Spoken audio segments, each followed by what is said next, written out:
तो आप लोगे तो हमें कौन दिक्कत।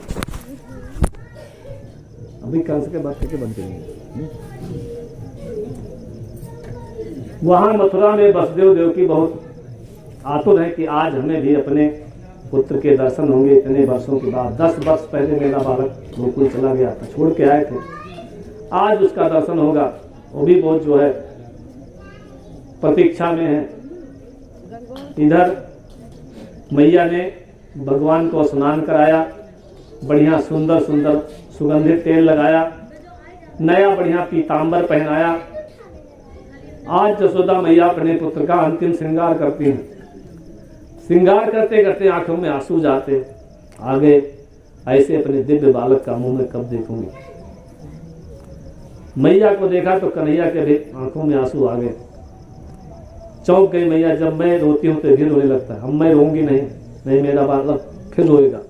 सोचती है जब ये चला जाएगा तो एकांत कमरे में दरवाजा बंद करके रोऊंगी। अक्रू जी रथ को तैयार करके दरवाजे के सामने ले आए। गोपियों को खबर मिल गई कि कन्हैया जा रहे हैं मथुरा। राधा जी जितनी गोपियां हैं सब भगवान की सप्रिय गोपियां सब आ गई, रथ को घेर करके खड़ी हो गई। कुछ अक्रूर के साथ बातें करते हैं कि महाराज तुम क्यों आए यहाँ पर, तुम्हें यहाँ आने की क्या आवश्यकता थी, हम लोगों को दुखी करने के लिए आए हो, हम लोग कन्हैया के बिना नहीं रह सकते।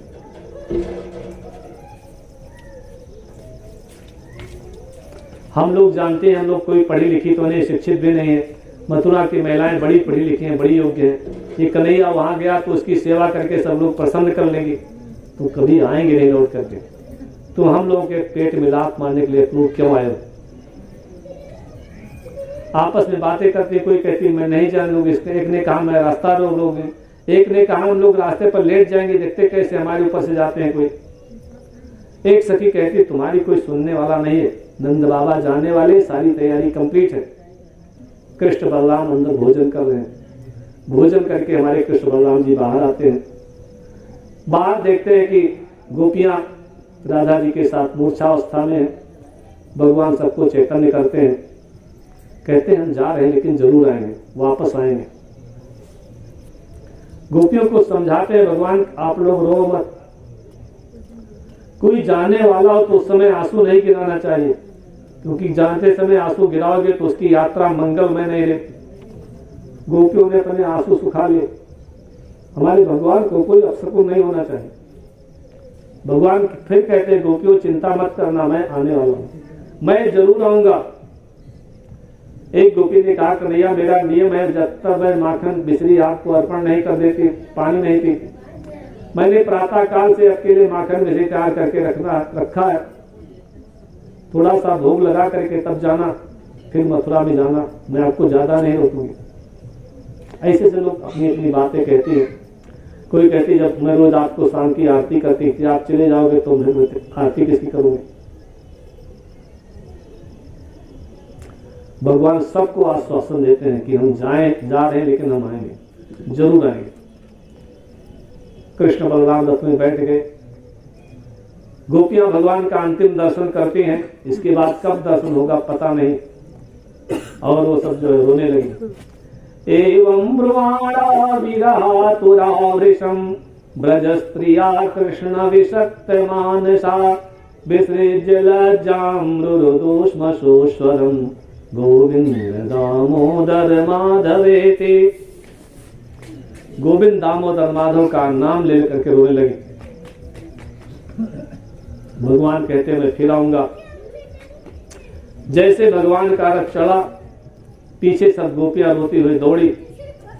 भगवान ने देखा सब बहुत दुखी हैं, बोले काका रथ को थोड़ा रोको, रथ को रोक दो, मुझे 2 मिनट का समय दीजिए। रथ खड़ा हो गया। गोपियों के साथ थोड़ी बातें करने के लिए जो है भगवान रथ के नीचे उतर पड़े। वहां पहुंचे जहां यशोदा मैया खड़ी है। प्रणाम करते हैं, मैया मैं एक बार फिर कहता हूं मेरे पीछे आप लोग मत दौड़े, रथ के पीछे कोई नहीं आएगा, आप दौड़ेगी तो मुझे कष्ट होगा। और मैं फिर वचन देता हूं मैं अवश्य आऊंगा, आप सबसे मिलने के लिए मैं जरूर आऊंगा। मथुरा जाना मेरे लिए अनिवार्य है। जसोदा कहती बेटा ठीक है जाओ, अब मैं तुमको याद करके भले रहूं लेकिन इस समय नहीं रहूंगी, और मैं यहाँ से रोज जब तक तुम नहीं आते हो माखन मिश्री यहाँ से ताजा ताजा रोज भेजूंगी। जब तुम्हारे माखन मिश्री का खाने का समय होता सुबह से ताजा मक्खन मिश्री जाएगा। कन्हैया का हाथ पकड़ करके बलराम जी के हाथ में दे दिया। बोले बलराम भैया तुम इनसे बड़े हो, ये बालक है, चंचलता करता है, हट करता है, तुम समझदार हो और इसको तुम संभाल करके रखना, सुरक्षित लेकर के आना। दोनों भाई हमेशा साथ में रहना, मेरे बाल कृष्ण को कभी अकेला मत छोड़ना। समझाती बुझाती हैं और ये भी कहती कि बेटा जब तुम मथुरा जाओगे तो वहां तुम्हें वसुदेव देवकी मिलेंगे। आज यशोदा मैया ने भेद खोल दिया। कहती बेटा मैं तुमसे कभी बताती नहीं, लेकिन आज मैं बता देती हूँ।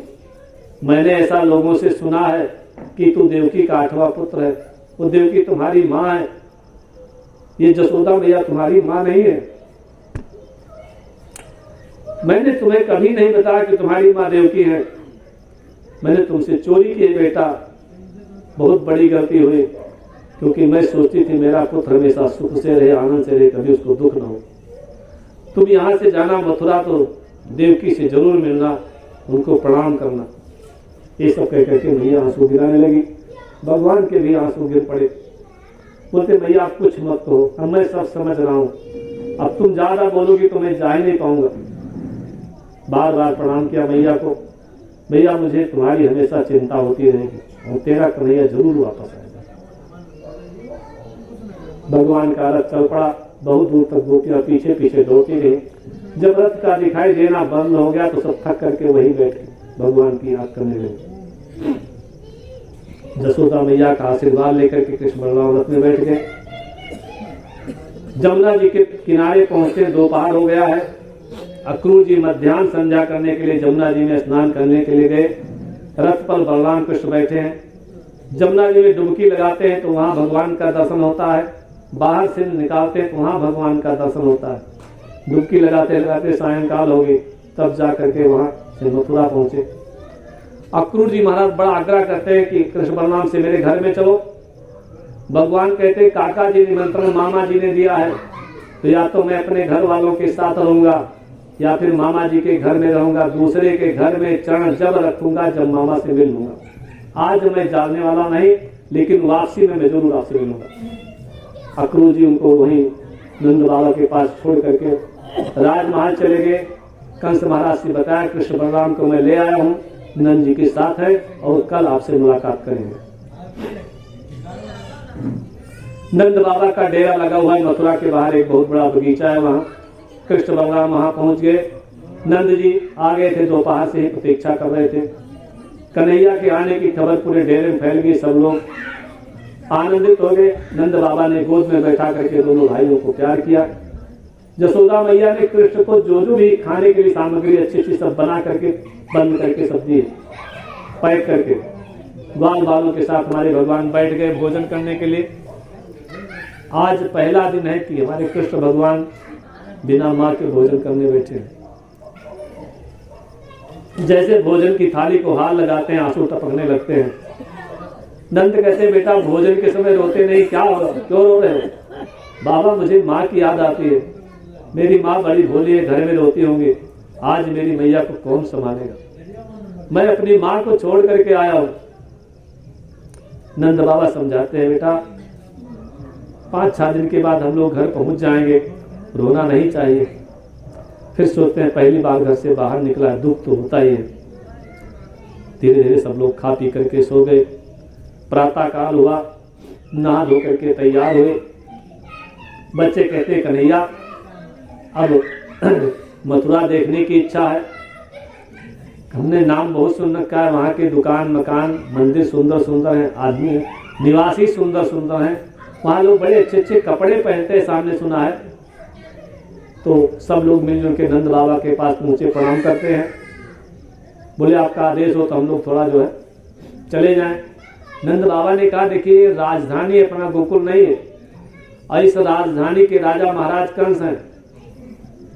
यहाँ जब तुम लोग घूमने जाओगे तो यहाँ केवल कंस महाराज की जय बोली जाती है, कृष्ण कन्हैया लाल की जय मत बोलना, नहीं किसी को बुरा लग जाएगा।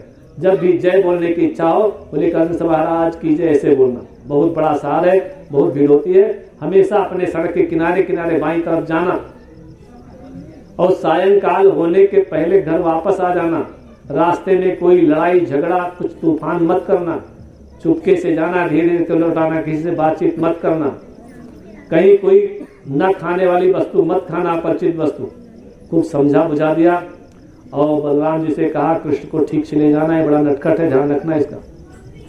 तो चल पड़े कृष्ण बलराम के साथ, ग्वाल बाल मंडी चल पड़ी। प्रधान नगर के बाहर एक बहुत बड़ा गेट होता है, दरवाजा होता है, दरवाजा खुला है। उस दरवाजे में भगवान प्रवेश करते हैं मथुरापुरी में।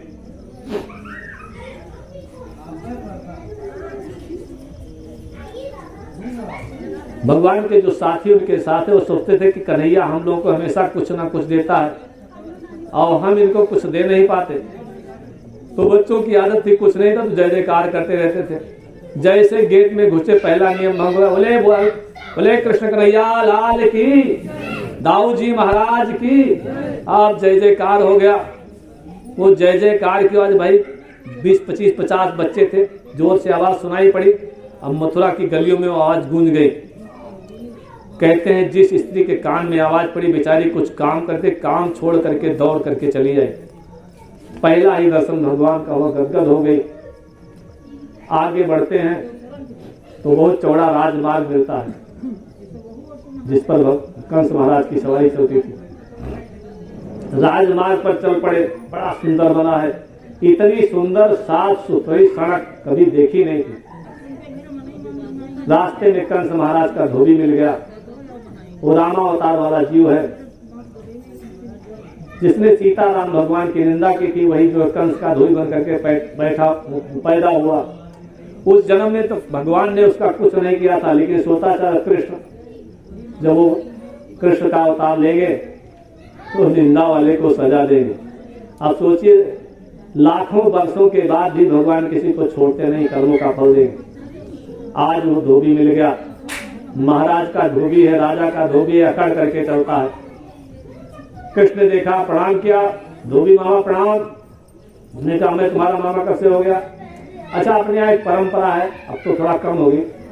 जब हम लोग जाते थे मामा के यहाँ तो मामा के गांव में जितने भी लोग थे मामा की उम्र के, सबको हम लोग मामा कहते थे। कोई चाहे जिस जात के हो, मामा जी नमस्ते, मामा जी प्रणाम होता था।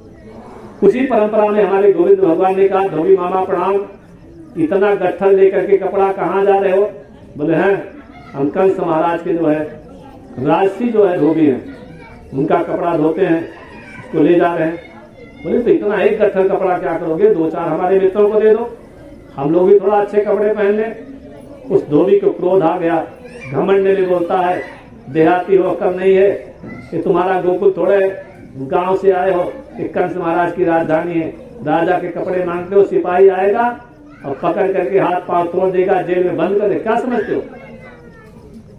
बलराम जी ने धीरे से कन्हैया के कान में कहा कन्हैया इसको तो जो है सन्निपात हो गया है, बड़बड़ा रहा है, मरने की तैयारी कर रहा है, मार इसको। जैसे बड़े भैया का आदेश हुआ, दौड़ते हुए कन्हैया गए और मुंह के ऊपर नाक पर एक जोर से थप्पड़ मारा। उसका मस्तक जो है अलग हो गया, बेचारा मर गया। अपने भगवान का एक नियम है कि मानव जिस जीवन में जिस अंग से बहुत पाप करता है तो उसी अंग को सबसे ज्यादा भगवान दुख देते हैं। तो भगवान धोबी की छाती नहीं मारते हैं। सारा पाप उसने जो है सीता जी की निंदा करके मुंह से किया और सबकी निंदा करता था, अकड़ करके चला। भगवान ने जो है जिस को तान करके चलता था उसी की खबर मिली। जितने धोबी के साथ में नौकर चाकर से कपड़े कटकर थे सब भाग गए। इतना छोटा बालक 10-11 साल का बालक हमारे मालिक को मार डाला। ऐसा हाथ मारा, मस्तक अलग, धाड़ अलग। कन्हैया ने कुछ ध्यान नहीं दिया। बोले भैया सब छाट लो अपना अपना, जिसको जो अच्छा लगे पहन लो, आज कोई चिंता नहीं है। बालकों ने कहा कन्हैया गड़बड़ हो गई। बोले क्या? अरे नंद बाबा ने कहा था तूफान नहीं करना है और तुमको तो चोरी करने की आदत पड़ गई। तुम्हारी आदत सुधरी नहीं, रास्ते में धोबी को मार डाला। कन्हैया ने कहा मैं चोरी थोड़े करता हूँ, मैं तो पूरी कायनात का मालिक हूँ, ये सारे कपड़े मेरे हैं। बालकों ने कहा सब तेरे हैं? बोले हाँ सब मेरे हैं, मैं मालिक हूँ, मैं चोरी थोड़े करता हूँ। अरे मामा का माल तो अपना माल। बालक बेचारे डरते हैं, लेकिन सबको एक एक पीताम्बर निकाल करके देते हैं, किसी को पहनने के लिए सदरी देते हैं, किसी को कोट दिया, किसी को दुपट्टा दिया। कहते हैं कि सबको भगवान ने दे दिया, सब ग्वाल बाल कभी कपड़ा देखे तो थे नहीं, यही नहीं पता था कौन पैर में पहनना है, कौन सिर पर पहनना है, उल्टा सीधा जैसे जैसे सब पहन लिए, बहुत खुश हैं। कहते कन्हैया तुम हमको बहुत मानते हो, इतना अच्छा कपड़ा हम लोगों ने तो कभी सपने में नहीं सोचा था। बालक बड़े प्रसन्न है, मेरा कन्हैया मित्र है, कितना अच्छा है, कितना सुंदर कपड़े दिए। भगवान ने भी कपड़े धारण कर लिए। अब कंस महाराज कहाँ 10-12 फुट ऊंचे, लंबे चौड़े मोटे तगड़े, कहाँ सब 10-10 11-11 साल के बालक। अब बड़े आदमी का कपड़ा बच्चे पहने तो सोचो कितना अच्छा लगेगा। भगवान राजमार्ग पर चल रहे हैं और झाड़ू फ्री में लगता जा रहा है, झाड़ू पोछा सब लग रहा है, कपड़े सब उस पर बिखर रहे हैं। उधर से देखें दर्जी आया, भगवान का भगत है, देखा हमारे भगवान पधारे हैं, प्रणाम किया। बोले प्रभु मैं आपका भक्त हूँ। भगवान ने कहा तो कुछ काम करो। बोले अगर आप थोड़ा सा समय दें तो इन कपड़ों को मैं ठीक ठाक कर दूं, ठीक से पहना दूं। भगवान ने कहा ठीक है। तो भगवान ने मौका दिया, दर्जी ने जो है थोड़ी देर में सब कपड़े काट छांट करके सेट कर दिए, सबको पहना के तैयार कर दिया। भगवान ने उस दर्जी को वरदान दिया कि तुम्हारी औलादें सब फले फूले की, कभी कोई धन की कमी नहीं होगी। आज भी कोई सिलाई का काम करे तो भगवान उसको दिक्कत नहीं देते, खूब आता है। आप 100 रुपए का कपड़ा लेकर के जाओ, 150 सिलाई देने पर। आगे बढ़े, एक सुदामा नाम का माली मिला, भगवान का बड़ा भक्त है, बहुत सुनरखा। प्रणाम किया, महाराज एक एक माला धारण करने को अच्छा लगेगा। बढ़िया बढ़िया माला पहना दिया। साथियों ने कहा भैया कन्हैया, कहें हाँ भैया, कहीं तक तो कपड़े हो गए, माला हो गई, एक चीज की कमी है। बोले कौन सी? बोले टीका नहीं लगा। भगवान कहते हैं टीका वाला भी कहीं से आ रहा होगा। आगे बढ़ते हैं, कंस महाराज की एक दासी, एक कुब्जा 3 जगह से टेढ़ी है, एक कटोरी में बड़ा सुंदर चंदन केसर घिस के ले जा रही। भगवान ने देखा जो चंदन का कटोरा लेकर के जा रहे टेढ़ी में। तो भगवान कहते हैं सुंदरी तुम कौन हो, अपना परिचय दो, कहाँ जा रही हो? बेचारी इतनी टेढ़ी मेढ़ी काली कलूटी थी, कभी उसको किसी ने अच्छे शब्दों से संबोधित नहीं किया। भगवान ने उसको सुंदरी कहा, गदगद हो गई, किसी ने मुझे आज अच्छे से पुकारा। उसने कहा मैं कंस महाराज की दासी हूँ, मैं चंदन घिस करके रोज ले जाती हूँ, उसको लगाते उनको बड़ा अच्छा लगता है, लेकिन आज मेरा मन कह रहा है, क्योंकि भगवान ने इतने अच्छे शब्द कह दिए थे कि ये चंदन मैं आपके मस्तक पर लगाऊं। भगवान ने कहा तुम्हारी इच्छा, लेकिन पहले मेरे साथियों के लगाओ फिर मुझे लगाओ। कुब्जा ने सबको सुंदर सुंदर चंदन लगाया, बढ़िया। अब भगवान सोचते थे मुझे चंदन लगा करके सुंदर बना दिया तो जैसा बीज बो वैसा लगेगा फल। तो भगवान कहते हैं मैं भी इसको सुंदर बना देती हूँ। निकट बुलाया, मेरे पास आओ। भगवान ने कुब्जा के चरण पर अपना चरण रखा और उसके मुख की तोड़ी को पकड़ा। कहते हैं 2-3 बार धीरे से झटका दिया तो उसके जो 3 कुबड़ थे सब गायब हो गए, एकदम सीधी हो गई, सुंदर हो गई, आनंदित हो गई। सुखदेव जी कहते हैं कि बुद्धि के 3 कुबड़ होते हैं, काम क्रोध और लोभ, और जिसकी बुद्धि सुंदर है उसका मन सुंदर है, जिसका मन सुंदर उसकी आंख सुंदर है, जिसकी आंख सुंदर उसका पूरा जीवन सुंदर है। और बुद्धि जब कंस की सेवा करती है तब गड़बड़ हो जाती है, और जब भगवान के सामने आती है तब सीधी होती, सारा टेढ़ापन गायब। भगवान ने कुबरी का भी, कुब्जा का भी उद्धार कर दिया। भगवान आगे बढ़ते हैं, राजमार्ग पर एक बहुत बड़ा यज्ञशाला दिखाई देती है, बहुत बड़ा मंडप, उसमें एक धनुष दिखाई देता है दूर से बड़ा सा। ब्राह्मण लोग बैठ करके यज्ञ हवन कर रहे हैं। कृष्ण बलराम इतने सुंदर हैं, इतने सुंदर वस्त्र पहने हैं। तो यज्ञशाला में जाने लगे, किसी ने रोका ही नहीं, सब एक तक देखते रह गए। धनुष के पास पहुंचते, धनुष को उठाया, खींचा, 2 टुकड़े हुए, धनुष टूट गया। इतने जोर से आवाज हुई, सब लोग घबरा गए। ब्राह्मण बोले तो धनुष टूट गया, यज्ञ पूरा नहीं होगा, जजमान का जरूर कुछ ना कुछ अनिष्ट हो जाएगा। यज्ञ की विशेषता, यज्ञ पूरा हो जाए तो शत्रु का विनाश होता है, और यज्ञ अगर अधूरा हो जाए तो यज्ञ करने वाले जजमान का विनाश हो जाता है। कंस के सेवक शोरगुल सुनकर दौड़ते हुए आए। बलराम जी ने सबकी इतनी बढ़िया सेवा की, इतनी बढ़िया सेवा की, किसी का हाथ तोड़ा, किसी का पैर तोड़ा, किसी का सिर फोड़ा, सबको ठीक से सेवा करके जमीन पर लिटा दिया। कुछ बच गए बेचारे, दौड़ते हुए राजमहल में गए। महाराज की जय हो, अरे वो 2 बालक आए हैं गोकुल से। पूरी मथुरा नगरी उनके पीछे महाराज पागल हो गई। धोबी को मार डाले, कुब्जा को सरल किया, आपके जग का धनुष तोड़ दिया। अब ब्राह्मण लोग ऐसा बोलते हैं कि महाराज अब आपका भी कुछ न कुछ होने वाला है। कंस को क्रोध आ गया, गाली देता है, तुम लोग वहां क्या करते थे, तुम्हें कुछ नहीं करना चाहिए था। सेवकों ने कहा महाराज बलराम जी बड़े वीर हैं, बलराम जी ने हमको मारा, हम किसी तरह से हमारे तमाम साथी वहां हाथ पैर तोड़वा के पड़े। कुछ लोग हम लोग भाग करके आपको सूचना देने के लिए। महाराज पूरे मथुरा वासी सब यही चाहते कि मथुरा का राज्य कृष्ण को मिले और आप वन में जा करके तपस्या करो तो आपका अंत जीवन अच्छा हो जाएगा। कंस फिर गाली देता है, कुछ नहीं मानता है। सेवक समझ गए कि इसका अंतिम समय आ गया। इधर कृष्ण बलराम नंद बाबा के पास आए। नंद बाबा ने पूछा बेटा कोई तूफान तो नहीं किया? अरे नहीं बाबा, एकदम तूफान नहीं किया, हम लोग एकदम सीधे सीधे चुपचाप गए और सीधे सीधे चले आए। रास्ते में बहुत सारे लोग मिले, कोई मुझे देखता था और बार बार पूछे तुम किसके बेटे हो? बाबा मैंने सबसे बताया कि मैं अपने नंद बाबा का बेटा हूँ, जो सोदा मेरी मैया है। मेरी माँ ने मुझे खिला पिला करके मोटा ताजा बड़ा किया। नंद को बड़ा आनंद आया। नंद ने विचार किया कि मथुरा के यादव के साथ मेरा जो पहले से व्यवहार है, किसी मथुरा में किसी यादव के यहाँ किसी के यहाँ विवाह हुआ हो, बालक का जन्म हुआ, मैंने हमेशा सबको कुछ ना कुछ आकर के उपहार दिया ही है। मेरा कन्हैया आज प्रथम बार मथुरा में आया है तो लोगों ने जरूर कुछ ना कुछ दिया होगा। किसी ने कपड़े पहना दिए होंगे, किसी ने माला पहना दी होगी। सब जानते कन्हैया मेरा बालक है। बहुत आनंदित है। कंस को रात में नींद नहीं आती है, बुरे बुरे सपने देखता है, घबराता है, पहलवानों को बुलाता है, जल्दी से दरबार की तैयारी करो और मेरे काल को मार करके समाप्त करो। सुबह हुई, सब लोग नहा धो करके तैयार हुए। प्रातः काल से ही दरबार में तैयारी हो रही है। बहुत बड़ा जो है कुश्ती का मैदान मंडप बनाया गया है। सबसे बड़े मंच पर कंस महाराज के लिए आसन लगाया गया है। जल्दी कंस महाराज आकर के सिंहासन पर बैठे।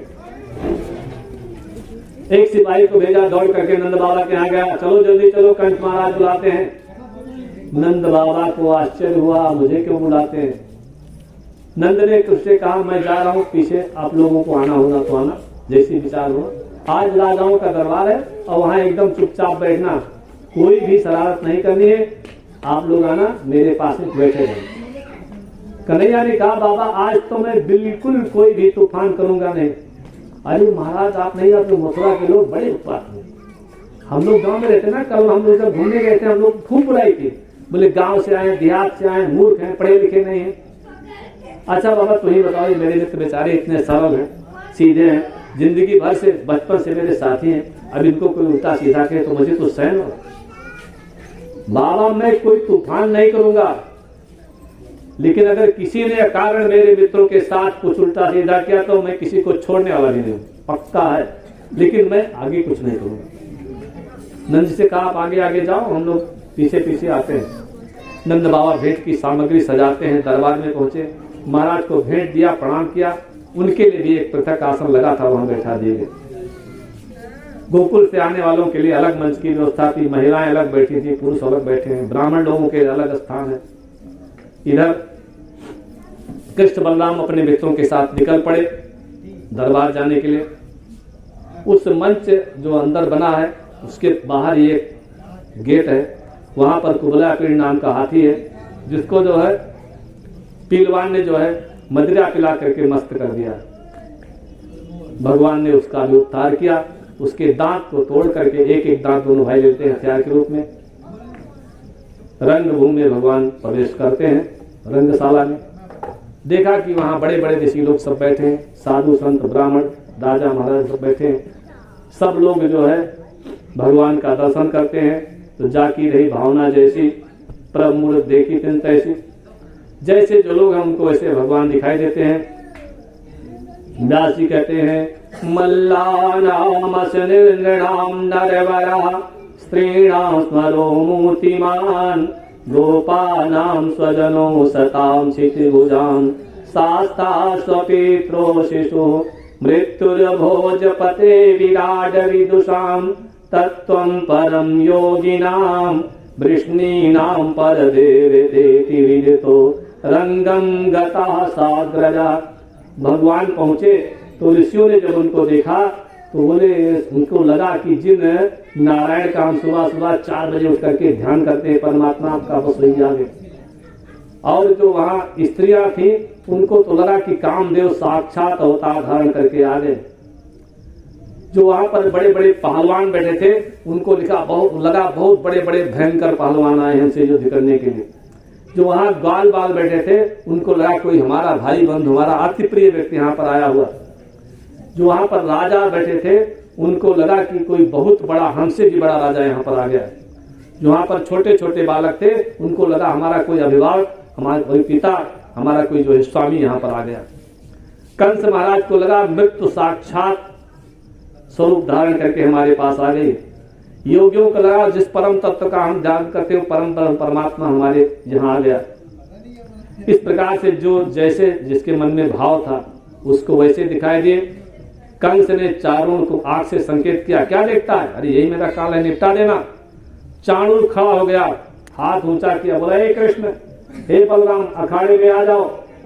हमारे कंस महाराज को कुश्ती देखने में बड़ा आनंद आता है। आज हम दोनों कुश्ती लड़ेंगे और जिसकी जीत होगी कंस महाराज उसको बहुत बड़ा इनाम देने वाले। आ जाओ अखाड़े में। कन्हैया ने हाथ जोड़ लिए, कहते हैं देखिए महाराज, राजा को प्रसन्न करना प्रजा का कर्तव्य है। कंस महाराज की इच्छा है कुश्ती देखने के लिए, तो मैं कुश्ती खेलने में तैयार हूं। मैं इनकी प्रजा हूं, मैं इनके आदेश से पीछे हटने वाला नहीं हूं। लेकिन मेरी अवस्था 11 वर्ष की है और महाराज आप बहुत बड़े पहलवान हो। पहलवान बालक के साथ कुश्ती करे ये उचित नहीं है। मथुरा का कोई भी 10-11 वर्ष का बालक हो तो बालक की कुश्ती बालक के साथ होनी चाहिए। मैं बालक हूं, आप बड़े पहलवान हो। चारों तो नशे में धुत था, आंखें लाल लाल है, ऐसे हाथ के ऊपर हाथ किया, बोले तुम्हें कौन बालक कहता है? अभी तुमने बहुत बड़ा हाथी मारा है, मैं तेरा हाथ पकड़ करके अखाड़े में ले जाऊंगा। आवेश में बोलता है। तो धीरे धीरे हमारे कन्हैया को भी आवेश आ गया, क्योंकि माँ जसोदा ने मक्खन खिला खिला करके यह थोड़े मोटा था, खूब बलवान बना करके भेजा था। कन्हैया जो है जोश में आकर के अखाड़े में कूद पड़ते हैं। बलराम जी ने देखा कन्हैया अखाड़े में कूद गए, याद आई जसोदा मैया ने कहा था कि अकेला कन्हैया कहीं जाए नहीं, दोनों भाई जहां भी जाना साथ साथ में रहना। बलराम जी कूद पड़े। अब चाणूर अकेले, 2 पहलवान अंदर, मुष्टिक ने देखा चाणूर अकेला हो गया, दौड़ करके हो गया, वही अखाड़े में कूद पड़ा। चाणूर के साथ कृष्ण की, मुष्टिक के साथ बलराम की कुश्ती होने लगी। सुखदेव जी महाराज कहते हैं संसार सबसे बड़ा अखाड़ा है, इसमें 2 सबसे बड़े पहलवान है, काम और क्रोध। क्रोध सबको मारता है, अनेक जन्म, और काम जो है व्यक्ति का जो है वध करता है, उसकी सारी प्रतिभा को खा जाता है। मनुष्य का जन्म हुआ है कि काम क्रोध पर विजय प्राप्त करे। तो जो भगवान के साथ प्रेम करता है, भगवान की उपासना करता है, वही ऊपर विजय प्राप्त कर सकता है। चाणूर को काम कहा गया, मुष्टिक को क्रोध कहा गया। बलराम जी क्रोध को मारते हैं और कृष्ण भगवान काम को मारते हैं। अब बेचारे नंद जी की निगाह पड़ी, दादा ये बड़े बड़े भयंकर पहाड़ जैसे पहलवान मेरे बालक से के साथ जो है कुश्ती करेंगे, और कहीं मेरा लड़का मर गया तब क्या होगा? बेचारे नंद बाबा खड़े हो गए अपने आसन पर। कंस महाराज को प्रणाम किया, बोले महाराज आपका पहलवान बहुत बड़ा है, मेरा कन्हैया बड़ा छोटा है, 11 वर्ष का है, महाराज ये तो अधर्म युद्ध हुआ ना। कंस को क्रोध आ गया, मैं धर्म उनको नहीं मानता, जो होता है बराबर होता है, जो मैंने कहा वही होगा। नंद बाबा बेचारे डर गए, सोचते क्या मेरे आंखों के सामने मेरे बालक को मारेगा? उनके दिमाग में वही बात अभी तक भरी हुई है कि मेरा बालक अभी छोटा है, बच्चा है, 10 साल का है, 11 साल का है। नंद बाबा घबरा जाते हैं, हाथ जोड़ करके वही हनुमान जी महाराज का ध्यान करते हैं। अखाड़े के देवता हनुमान होते सब लोग जानते हैं। आज हनुमान जी को प्रणाम किया, बोले महाराज बुढ़ापे में बालक हुआ है, बहुत प्यारा है उनको, इसके बिना हमारा कोई सहारा नहीं, इतने बड़े बड़े संड मुसंड पहलवान हैं, मेरे बालक को संभालना हो। ये तो भले उससे नहीं लड़ पाएगा, लेकिन इतने बड़े पहलवान को आप ही परास्त कर दोगे। मेरा बालक सुरक्षित होकर के जब निकलेगा तो कम से कम 11.25 मन लड्डू का भोग लगाएंगे आपको गोकुल में। मनौती मान लिया। कन्हैया हमारे समझ गए। नंद बाबा बहुत घबराए हुए हैं। चाणूर को भगवान ने धक्का दिया, चाणूर गिर गया। चाणूर के दिमाग में आए इतना छोटा बालक, ऐसा बालक तो होता नहीं है धक्का दे मैं गिर जाऊं, लगता है मेरा काल आया है, अगर मैं कुश्ती से भाग जाता हूं तो कंस मुझे मार डालेगा। वो सोचता है कि अरे कृष्ण के द्वारा मेरा उद्धार हो जाए तो मेरा कल्याण हो जाएगा। सारे बल को उसने अपने मुट्ठी में समेटा और सोचता है कि मैं दौड़ करके जाता हूं और इसकी छाती में जोर से मुट्ठी मारता हूं, मुका गिर जाएगा। सुखदेव जी कहते काम इसी प्रकार से पूरी शक्ति समेट करके जीव को मारने के लिए जाता है। जो अति सावधान रहता है वो काम की मार नहीं खाता है। कृष्ण भगवान के चरणों में गंगा जी हैं, शंकर जी के मस्तक में गंगा जी हैं, तो जो लापरवाह है उसी का नुकसान होता है। चाणूर क्रोध करके दौड़ता हुआ मुष्टिक बांध करके दौड़ा। कन्हैया कहते हैं मैं एकदम सावधान हूं चाणूर, मुझे तुम क्या मारोगे। जैसे ही छाती में मुष्टिक प्रहार करने के लिए गया, कृष्ण ने उसको दोनों हाथों को पकड़ा और जोर से घुमाया और फेंक दिया। मुंह से खून गिराता हुआ चाणूर मर गया। बोले कृष्ण कन्हैया लाल की। उधर बलराम ने मुष्टिक को उठा के पटका, उसका ही प्राण हो गया। आप दोनों पहलवान मर गए। कंस महाराज घबरा गए, सेवकों से कहा दोनों लड़कों को दौड़ करके पकड़ लो, नंद जी को कैद में डाल दो। बलराम जी ने धीरे से कहा कन्हैया मामा तो कल आई नहीं, आप क्या करें। बलराम जी कहते हैं कन्हैया एक ही उपाय है, मार इसको। बड़े भैया का आदेश हो गया तो क्या चिंता। कन्हैया दौड़ते हुए गए, मंच पर चढ़ने लगे। कंस घबरा गया, सोचता है मेरा काल आ गया, मेरा काल आ गया। डर के मारे ऐसा लगा कि माथे का मुकुट नीचे गिर गया। कन्हैया चढ़ गए मंच के ऊपर, उसके बालों को पकड़ लिया और कहा देख ले मैं ही देवकी का 8वां पुत्र हूं, तेरा काल हूं, मैं तुझे मारने के लिए आया हूं। कंस बेचारा बड़ा घबराया था, मुंह से आवाज नहीं निकल ली। भगवान उसके बाल को पकड़ करके हिलाते हैं, गला दबा दिया और उठा करके जोर से घुमाया, लेके जाकर उसको पटक दिया। अरे कहूँ पटक दे फूट जाए, परे नहीं बोला पटक के जय बोला जी फोड़े आओ, जय बोला जी पटक दे, हम जय बोलाए तब पटक दे।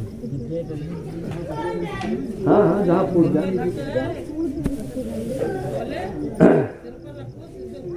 मुड़े दाल लेके जाओ। तो भगवान ने जो है कंस को जो है उसके बाल को पकड़ा और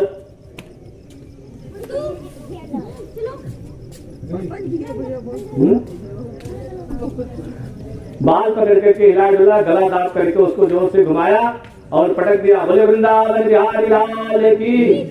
कंस मारा गया। सब लोग भगवान की जय जयकार करने लगे, बड़ा आनंद हुआ। हाथी के ऊपर मेरे कृष्ण भगवान को हाथ पांव धोए तवा हो गया, हाथ पांव धोए। कृष्ण भगवान को हाथी पर बिठाया गया, पूरे नगर में घुमाया गया, खूब उत्सव मनाया गया। पूरी नगरी आज आनंद दीपावली मनाई जा रही है। सब लोग कंस के द्वारा बहुत दुखी थे। नंद बाबा ने देखा मेरा कन्हैया आज हाथी के ऊपर बैठा है, कैसा दिखता है। आरती वारती प्यारी करो। यादों में प्रेम है, सब लोग कितना स्वागत करते हैं। कन्हैया सोचते हैं कि मेरे लाला ने बड़े पहलवान के साथ कुश्ती की है, जरूर भूख लगे होगी।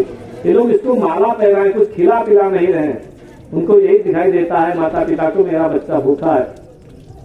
तो माखन मिश्री मिठाई सब ले करके नंद बाबा आए, साथ में रखे हैं, ले गए थे दरबार। पता न कन्हैया को भूख लग जाए। जुलूस चलते चलते वहां जमुना जी के घाट पर पहुंच गया। नंद ने कहा बेटा जल्दी से नीचे आ जाओ, ज्यादा दूर तक घूमना टहलना ठीक नहीं होता, किसी की नजर लग गई तो गड़बड़ होगा। कन्हैया ने कह दिया मुझे आज आगे नहीं जाना, जुलूस से समाप्त करते हैं, मेरे बाबा मुझे बुलाते हैं। हाथी से भगवान नीचे उतर गए, नंद बाबा को प्रणाम किया। नंद बाबा बड़ी प्रेम वाली दृष्टि से देखते हैं। कन्हैया कहते बाबा जानते हो कैसे आज हुआ? बोले कैसे हुआ? मेरी माँ ने मुझको ऐसा आशीर्वाद दिया जसोदा मैया ने कि जहां भी जाता हूँ माँ के आशीर्वाद से मेरी जीत हो जाती है। और बाबा मैंने आज आपके आशीर्वाद से कंस को मार ही डाला। नंद को बड़ा आनंद हुआ, कितना अच्छा बालक है, देखते हैं पूरा शरीर छू करके कहीं चोट तो नहीं लगी। बेटा कहीं तुमको चोट तो नहीं लगी, बड़ा कठिन पहलवान था। मुझको तो जब मैंने उसको देखा मुझे इतना डर लगा, इतना डर लगा। कन्हैया ने कहा बाबा एकदम चोट नहीं लगी, आप नहीं जानते क्या हुआ? बाबा ने पूछा क्यों? बोले जब मैं अखाड़े में उतरा तो वहां बहुत बड़े हनुमान जी मुझको दिखाई दिए। नंद ने कहा बेटा मनोती तो मैंने मानी, तुमको दर्शन हो गया, बड़ी कृपा हो गई। अच्छा बाबा आपने मनोती मानी, वही तो मैं सोच रहा था कि हनुमान जी कैसे आ गए। कहते कि कंस को मारने के बाद भगवान ने जहां जल्लूस समाप्त किया था, विश्राम किया था, उसी का नाम विश्राम घाट है।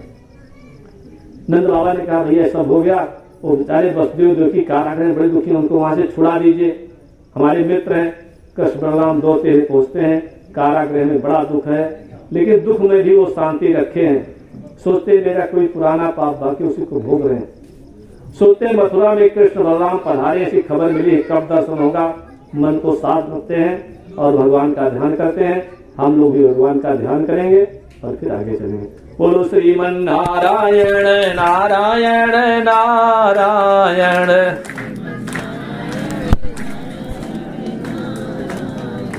श्रीमन नारायण नारायण नारायण।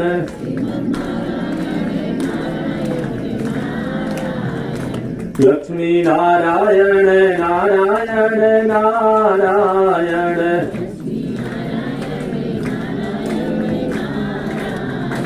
लक्ष्मी नारायण नारायण नारायण।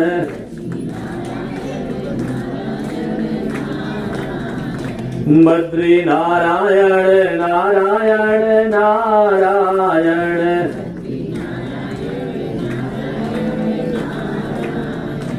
बद्री नारायण नारायण नारायण।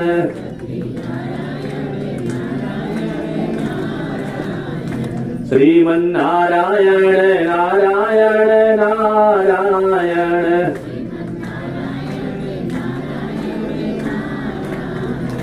श्रीमन नारायण नारायण नारायण।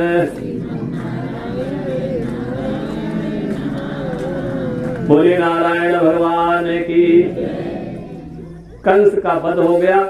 अब सभी लोगों की एक इच्छा है कि श्री कृष्ण का राज्याभिषेक हो जाए, लेकिन हमारे गोविंद भगवान कहते हैं कि मैंने राजा बनने के लिए कंस को नहीं मारा। अरे प्रजा को बहुत कष्ट देता था इसलिए मैंने उसको मारा है, मुझे राजा नहीं होना है। भगवान ने सीधे मना कर दिया। तो भाई तब राजा कौन बनेगा? बोले जो राजा थे मथुरा के वही राजा रहेंगे। महाराज उग्रसेन को जेल से निकाल करके उनका राज्याभिषेक किया गया। उसके बाद नंद बाबा की विदाई हुई। गोकुल में जाने का समय आ गया। जब तक नंद बाबा मथुरा में रहे, कृष्ण बलराम रोज उनसे मिलने के लिए आते थे। नंद बाबा को यहाँ कोई काम तो इन्हें गोकुल की याद आती है, गोकुल में जाने की इच्छा होती है। अब एक दिन कहते हैं कृष्ण बलराम, बस 5 मिनट, कृष्ण बलराम जो है मेरे साथ आप लोग चले। आप लोगों ने बड़ा परिश्रम किया है और चलो हम लोग जो है वापस चलते हैं गोकुल की ओर। आज बिल्कुल मन बना करके रखे थे कि आज सीधे सीधे 2 टूक बात कर ही लेनी है। आज सायंकाल हो गया, कन्हैया आया नहीं। नंद कन्हैया की प्रतीक्षा करते हैं, श्री कृष्ण बलराम आज आए नहीं। बेचारे बड़े भोले हैं, सोचते हैं कि क्या करें, कोई न कोई अपने घर में बुला ले गया हो गया। आज शाम को नहीं तो सुबह तो जरूर आएंगे।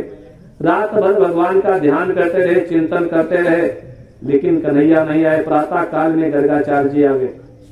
गर्गाचार्य जी नंद बाबा से कहते बाबा आप तो जानते हो श्री कृष्ण जो है देवकी के 8वें पुत्र हैं, तो अब सारे मथुरा वासियों की इच्छा है कि वो यहीं रहे मथुरा में, अब गोकुल में ना जाए। अब नंद बाबा ने सुना, बेचारे बहुत दुखी हो गए। कहते हैं हाँ भैया ठीक है, तो अगर कोई कंजूस एक एक पैसा बटोर करके धन का एक गट्ठर इकट्ठा करे और उसका सारा धन चला जाए तो उसको कितना दुख होगा, उतना ही दुख मुझे हो रहा है। कन्हैया मेरा सब कुछ है और आप लोगों ने जो कह दिया कि वसुदेव जी का पुत्र, बड़े दुख की बात है। बचपन से तो मैं ये तो अपना पुत्र मानता चला हुआ, इतना दुख हुआ, बेचारे गिर करके बेहोश हो गए। कृष्ण बलराम को खबर नहीं, दौड़ते हुए आए, नंद बाबा के चरण में मस्तक रखा, बाबा चैतन्य हो गए। कन्हैया कहते बाबा आंखें खोलो, हम लोग आपके चरण में प्रणाम करते हैं। छाती से लगा लिया, एक ही इच्छा है कि कन्हैया मेरी आंखों से दूर न जाए, मुझे छोड़ करके न जाए, लेकिन कुछ मुंह से बोल नहीं पाते। भगवान बड़ी चिंता करते हैं कि मेरे नंद यशोदा को दुख नहीं होना चाहिए, सावधान है कि अगर जरा सा भी इनको दुख हुआ तो फिर मेरे रहने पर लानत है। समझाते हैं बाबा आप जानते हो संसार में आजकल क्या चल रहा है, और मुझसे एक गलती तो हो ही गई, उत्साह में आकर के मैंने कंस का बल तो कर दिया महाराज, लेकिन मथुरा वासियों के लिए मैंने संकटों का पहाड़ खोल दिया, संकट की पूरी गुफा खुल गई। अब कोई कुछ कह रहा, कोई कुछ कह रहा, मैं किसी की जबान तो नहीं पकड़ सकता बाबा, जिसके जो मन में आता है बोलता है, सुनना ही पड़ेगा। मैं तो बाबा कोई कुछ कहे, वसुदेव का कहे, किसी का पुत्र कहे, मैं तो बचपन से जब से मैंने आंखें खोली आपका पुत्र हूँ, यशोदा मेरी मैया है, आप मेरे बाबा हैं, मैं दूसरे का नहीं हो सकता। आप लोगों के आशीर्वाद से ही मैं कंस को मार पाया। अब जानते हो बाबा क्या हुआ? बोले क्या हुआ बेटा? बोले जो कंस के जितने मित्र हैं राजा, वो सब मुझको अपना शत्रु समझने लगे, क्योंकि मैंने कंस को मारा है, और सब मेरे साथ बैर करने लगे। अगर मैं आपके साथ गोकुल में गया तो सब मुझसे लड़ने के लिए पहुंच जाएंगे गोकुल में। हमारे ब्रजवासी बेचारे कभी झगड़ाई करते नहीं, केवल गाय की सेवा करना जानते हैं, ब्राह्मण की सेवा करना जानते हैं, गरीबों की सेवा करना जानते हो, बेचारे क्या जान लड़ाई झगड़े। अब वहां लड़ाई चले, तीर कमान चले, युद्ध हो, लोग मारे जाए, तो हमारे गोकुल का सारा जो सुख समाप्त हो जाएगा। तो बाबा आप बताओ हम क्या करें? तो हमको तो यही रहना पड़ेगा। देखिए जब तक मैं वहां था हाथ में कोई शस्त्र उठाया नहीं उठाया, हम तो बस बांसुरी बजाते थे महाराज, माखन मिश्री खाते थे। लेकिन यहाँ तो हमको झगड़ा पहुंचते ही, मथुरा में पहुंचते ही पहले धोबी से लड़ना पड़ा, फिर राक्षसों से लड़े, फिर कंस मामा को मारना पड़ा। महाराज ये तो बहुत दुष्ट भूमि है, अगर हम उधर जाएंगे पीछे पीछे राजा आएंगे तो हमारे ब्रजवासी बहुत दुखी हो जाएंगे। बाबा मैं चाहता हूं मेरे ब्रजवासी को कोई संकट ना आए, कोई दुख ना हो। और आप तो जानते हैं कि मैं आप दोनों का पुत्र हूं, मैं वसुदेव का पुत्र नहीं हूं, क्योंकि मैंने आपके आशीर्वाद से जो कुछ किया, आप लोगों ने मक्खन मिश्री खिला खिला करके मुझे मुझे ताजा किया। ये जो है कोई कुछ कहे उस पर आप बात मन में न लावें। आज पूरा देश दुखी है, इसलिए मुझको यहाँ रहना पड़ेगा, और जैसे सब राजा लोग मारे जाएंगे, समाप्त हो जाएंगे, सबका संकट दूर करके मैं आ जाऊंगा। इसलिए आप जल्दी से जाओ, वहां भैया बहुत दुखी होंगे, उनको आप ही समझा सकते हो। नंद बाबा बेचारे रोने लगे, कहते बेटा मैं अकेले कैसे जाऊं, तुम्हारी माँ को मैं क्या जवाब दूंगा? मैंने उसे कहा कि मैं कन्हैया को लेकर के आऊंगा, बेचारी बहुत रोएगी। कन्हैया कहते हैं बाबा मैं जानता हूं, मेरी माँ के चरणों में मेरा प्रणाम कहना, और उसे कहना तुम्हारा कन्हैया जल्दी आने वाला। उसे कहना कि हमेशा ये सोची रहे कि कन्हैया जल्दी आने वाला है, जल्दी आने वाला है। ऐसा कभी ना सोचे कि कन्हैया मुझे छोड़ के चले गए, और मैं जरूर आऊंगा। बाबा जब मेरी माँ मेरी याद करके रोने लगे तो उनको अच्छी अच्छी कहानियां सुनाना, आश्वासन देना, मेरी माँ के चरणों में मेरा प्रणाम कहना, और कहना कि मेरा देश सुखी हो जाए। देश को सुखी करने के लिए मेरा बालक यहाँ पर रुका हुआ है। नंद बाबा कहते बेटा मैं समझ गया, जब तुम्हारे मन में इच्छा की मथुरा में रहे तो तुमको कौन रोक सकता है? तुम्हारी इच्छा ही मेरी इच्छा है, तुम्हारा सुख ही बेटा मेरा सुख है। हमने तुमसे जो प्रेम किया सुख भोगने के लिए थोड़े किया, हम अपने पुत्र को सुखी देखने के लिए जो भी कर रहे हैं सब कुछ करें, आनंद से हो, जहां भी हो। मैं अपने नारायण भगवान से रोज प्रार्थना करूंगा मेरे लाला को कुछ भी होने वाला हो, वो सारा संकट सारी मुसीबत मेरे ऊपर आ जाए, लेकिन मेरा पुत्र आनंद से रहे। बेटा हम तुम्हें याद करके रो लेंगे और शांति प्राप्त कर लेंगे। सुखदेव जी कहते हैं जो भगवान के लिए रोता है उसको बहुत शांति मिलती है, जो पैसे के लिए रोता है, पुत्र के लिए रोता है, स्त्री के लिए रोता है, वो बहुत दुखी होता है, जो कभी भगवान के लिए रोता है उसको परम शांति प्राप्त होती है। नंद बाबा कहते बेटा जब तुम्हारी इच्छा बने तब घर में आना, हमारा जीवन तुम्हारे लिए, मेरा तो एक तू ही है और कोई मेरे पास नहीं है। तू आनंद से रहे और जब भी तेरी इच्छा करे गोकुल आ जाना, हम तुम्हारी याद करेंगे, तुम्हारा स्वागत करेंगे। नंद बाबा दुखी होकर के जो है चलने को तैयार होते हैं। कन्हैया फिर कहते बाबा मैं जल्दी ही आने वाला हूँ। जितने ग्वाल बाल मित्राए थे सबको फिर नए नए वस्त्र दिए, सुंदर सुंदर आभूषण से सजाया। बेचारे सब गरीब भर के बालक हैं, रोने लगे। सब कपड़े कन्हैया के वापस कर देते हैं। बोले कन्हैया तुमको कपड़े देके समझाते हो, माला दे करके फुसलाते हो, गोकुल में तुम क्यों नहीं चलते हो? मन सुखा ने तो साफ साफ कह दिया कन्हैया मथुरा में आने के बाद, कंस मामा का अन्न खाने के बाद तेरा स्वभाव बदल गया, अब तू पहले जैसा कन्हैया नहीं रहा। भगवान की निगाह नीची हो जाती। मन सुखा सही कह रहा, अब तो मैं पहले वाला कन्हैया कहाँ रहा। भगवान चुपचाप खड़े रहते हैं, उनके भी आंखों में आंसू आ जाते हैं। द्वारिकापुरी जब भगवान आगे चल के बनवाते हैं, द्वारका के राजमहल में द्वारिकानाथ नंद बाबा को यशोदा मैया को याद करके रोते हैं, बहुत याद आती है। ब्रज की महिमा बढ़ाने के लिए भगवान ने मथुरा और द्वारिका की लीला की है।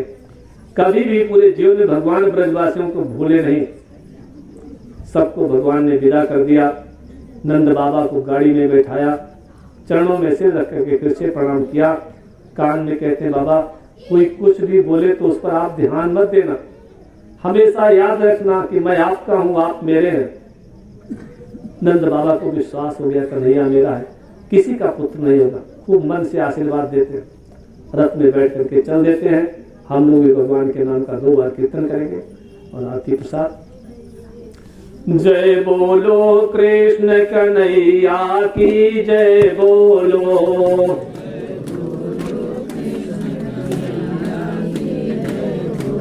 जय बोलो कृष्ण कन्हैया की जय बोलो,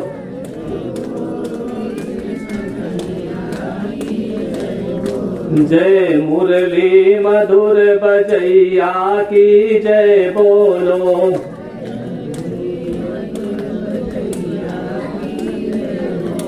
जय बोलो कृष्ण कन्हैया की जय बोलो,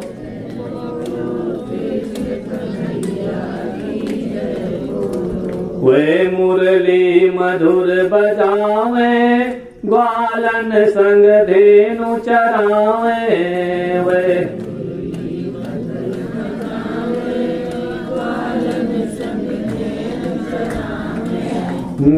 मुरली मधुर बजावे, ग्वालन संग धेनु चरावे,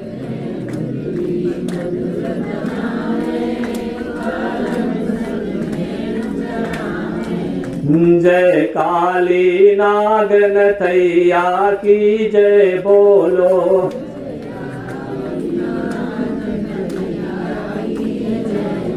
जय बोलो कृष्ण कन्हैया की जय बोलो,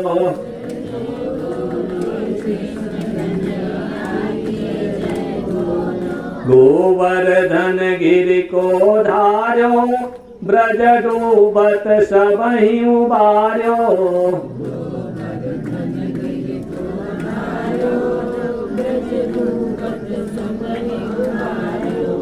गोवर्धन गिरि को धार्यो, ब्रज डूबत सबहि उबार्यो,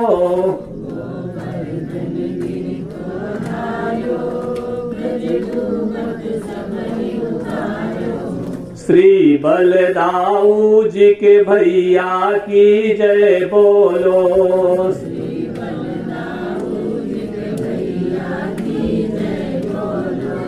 जय बोलो कृष्ण कन्हैया की जय बोलो,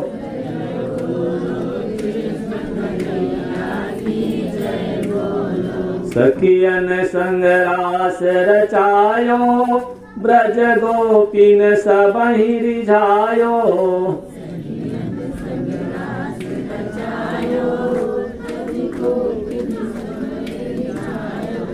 सखियन संग रास रचायो, ब्रज गोपीन सबहि रिझायो।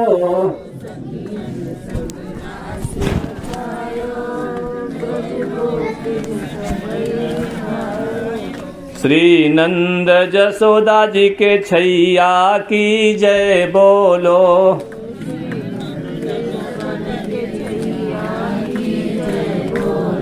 श्री नंद जसोदा जी के छैया की जय बोलो।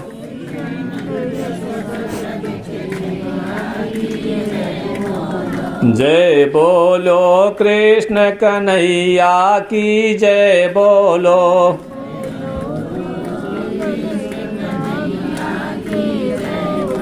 जय मुरली मधुर बजैया की जय बोलो।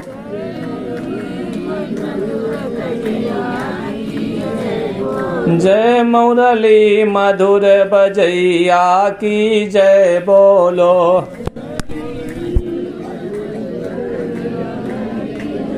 जय बोलो कृष्ण कन्हैया की जय बोलो। बोले वृंदावन बिहारी लाल की, अयोध्या नाथ की।